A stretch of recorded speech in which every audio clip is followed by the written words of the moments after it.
When the architects of our republic wrote the magnificent words of the Constitution and the Declaration of Independence, they were signing a promissory note to which every American was to fall heir. This note was a promise that all men, yes, black men as well as white men, will be guaranteed the unalienable rights of life, liberty, and the pursuit of happiness. This is part of Dr. King's speech. I have a dream. Dreams, many have them. Few see them come true. Many take a swing at them and fail to follow through, distracted by things far less important to do. Imagine if Jim Crow laws were reinstated and forced upon you. Segregation in public schools, restaurants, drinking fountains, and restrooms. Imagine a taxi cab passing you by like the Far Side because of your hue.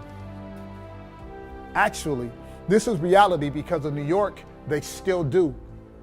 Imagine being drafted to fight a war for the red, white, and blue, knowing you could die next to someone that doesn't see you as an equal, less than a woman or a man, championed through songs that didn't need to sound scan, felt through the land like a bass drum, throughout countries, sung in unison by thousands.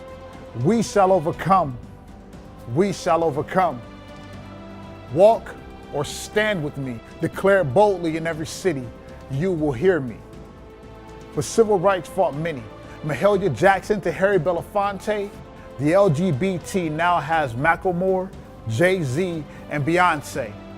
A new generation takes a stand and they say, muffle our screams and we will speak softly.